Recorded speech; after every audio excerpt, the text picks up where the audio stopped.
There were times when the lower hamlet was shut down, by the government of France, because we did not meet the requirement. We was too poor. We could not build the road. We could not have the appropriate doors and so on. The kitchen is not in the norm, and they came and closed the lower hamlet. We did not suffer because we had our true home inside.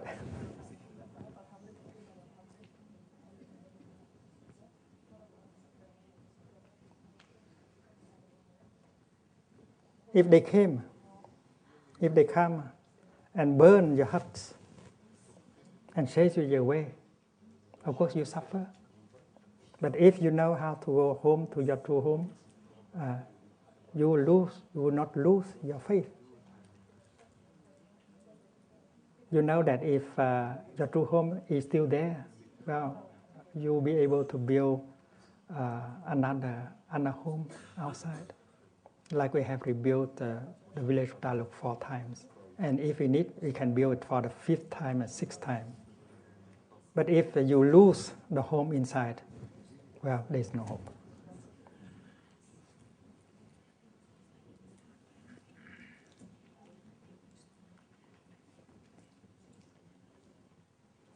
The birthplace of Sư Cô Chơn Không, Sister Chơn Không, was the city of Bến Tre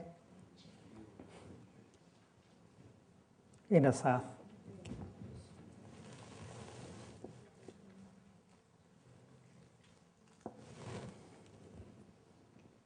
And one day they learned that a dozen communist guerrillas have penetrated into the town and set up anti-aircraft guns. And a whole bunch of American warplanes came because one plane just went by and was shot at. They did not hit the plane yet, but they reported that it was anti-aircraft guns in the city of Bến Tre. So other planes came that afternoon, and they bombarded and destroyed the town. Just because of about a dozen of guerrillas, and they destroyed the whole town that has so many inhabitants.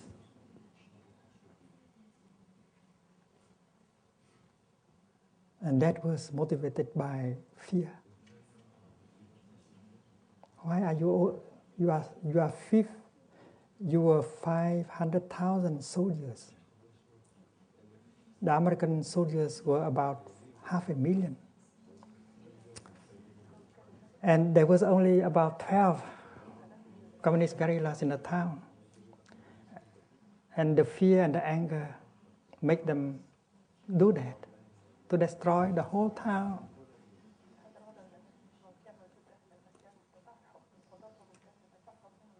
This is not intelligent practice. That will make the people become more anti-American. Because there is fear, there is anger inside that makes you lose your lucidity, your intelligence. And then the commander, the lieutenant who conducted the operation,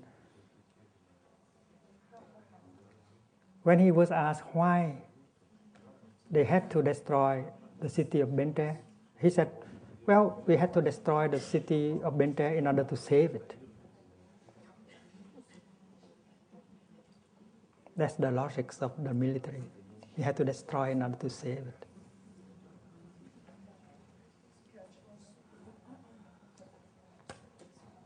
I was attending the international fair in Montreal, and I was speaking to about 10,000 youth, 10,000 people in the fair. And I remember I was saying something like, Well, please liberate us from your liberation. You try to liberate us, but your liberation is destroying us. So we want to be liberated from your liberation.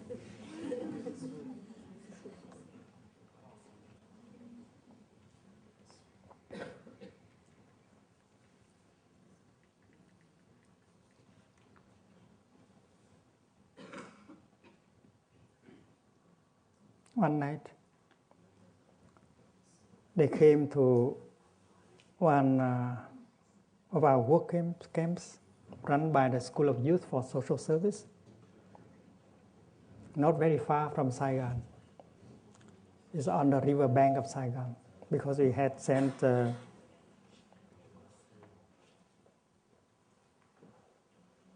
about 10 workers to that village and helped to rebuild the village.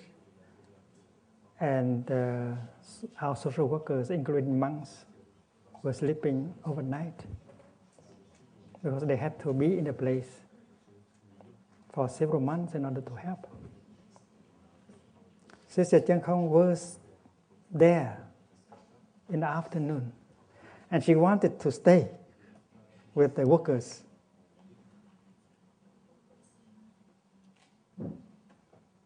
Among them, there were four young monks.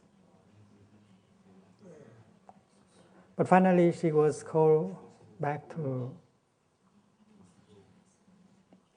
the city because there was something urgent. If she had stayed there that night, she had been killed.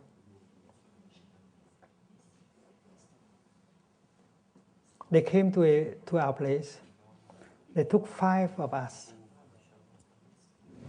and they tied us up. They brought us to the river bank, the Saigon river bank. They asked us whether we belong to the School of Youth for Social Service. We said yes. And they said, sorry, we have to kill you. And they just pum, pum, pum, pum, pum. And 5 of us fell on the river. The other 5 were working in another place.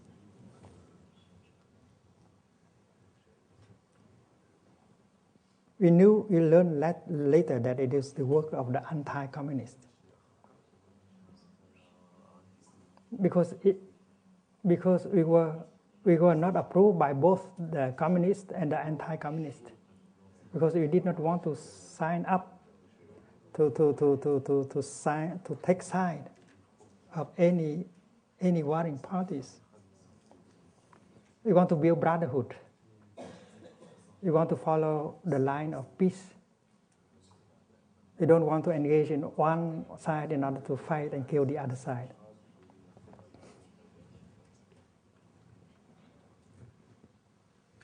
We want to embrace both parties. And that is why every party suspects us to be with the other party. The communists came, they said, well, you have to go away. If you stay here, we cannot guarantee your safety. Because we were so kind to the peasants. We were so dedicated to our ideal of serving. So the peasants, they love us. They supported us. And the communist guerrillas, they don't like that. They only want them to be, they wanted all the sympathy to go to them. They control the situation at night, and the anti-communists control the situation during the day.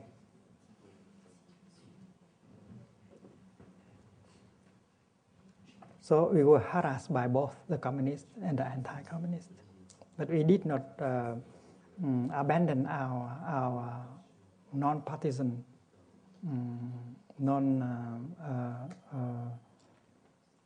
non-partisan stand, because that is our idea of service, non-discrimination. The communists were our brothers, the anti-communists were our brothers and sisters also. We don't want to kill our brothers and sisters.